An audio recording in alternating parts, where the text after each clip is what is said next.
you've become. Okay, let's start off with Natasha. Let's go, please. Thinking about my audition dish, hi guys, it does seem like a long time ago, but it's absolutely amazing to be able to show the judges on a dish of how far you've actually come during this. Wow. This looks gorgeous. Explain the dish, please. You know, you go from the skirt steak with the chimichurri into the roasted corn puree with the fennel and Swiss chard in there, and then you move your way into the traditional empanada. And the filling inside the empanada? Hard-boiled eggs, beef, some chorizo, some raisins. I love the vibrancy. Steak is just superb. The marinades has tenderized it in such a way that it just melts in your mouth. Love it.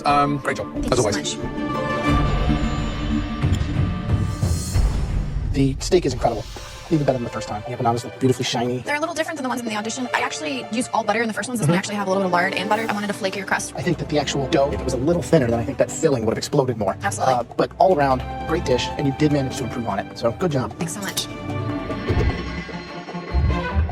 I love this dish because it really is a fun way to sample a lot of different flavors. I think it was really smart.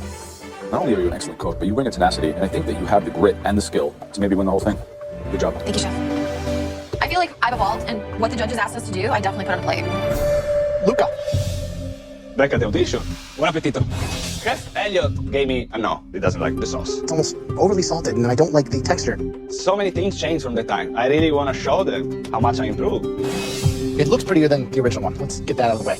Walk me through what we have here. Broccoli wrap ravioli in a Parmesan cheese sauce with tomato concassé, toasted pine nuts, and microgreens. Wow. There's so much flavor. Way better. Thank you. So I was sure that you were gonna just nail the sauce. That's the only thing that's an issue for me. But every other component is perfect. Thank you.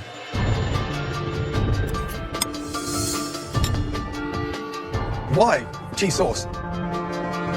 One thing you're gonna have to understand is that cheese doesn't boil. So you fold cheese in at the last minute, literally seconds to go. When you've got something that oozes that level of finesse with a wonderful filling, does it really need a cheese sauce? A simple brown butter sauce finished with pine nuts, it's all going in the right direction with your cheese in the center. But understand this, every time you get knocked back, you come back twice as strong. So I'm hoping that you do bounce back. Thank you. Thank you. Butter and sage. Now I know. Easy. Okay, Jesse. Walking up to the judges, it's just shocking to think about what I put out for my audition plate. Gordon said, my signature dish looks like something from the 80s, but it's my moment to show all that I've learned here and put it on a plate and be like, hey, I do belong in the MasterChef final. It's gorgeous. I'm so impressed. What did you do differently? I really wanted to show what you're eating instead of guessing. So I sliced it so you could see all the different layers of the fish. What did you do with the mushrooms? Put them in some screaming hot oil, got some color on them. This is really spectacular. The fish is moist. Everything is seasoned perfectly. From home cook to master chef. Pretty remarkable. Thank you. One criticism, when you slice like that, open it up. The bowl doesn't do it justice. Taste is beautiful. I mean, that is restaurant quality, there without a shadow of doubt. You're a force to be reckoned with. Continue cooking with that ability. You could confirm the spot in the final. Thank you. Really good.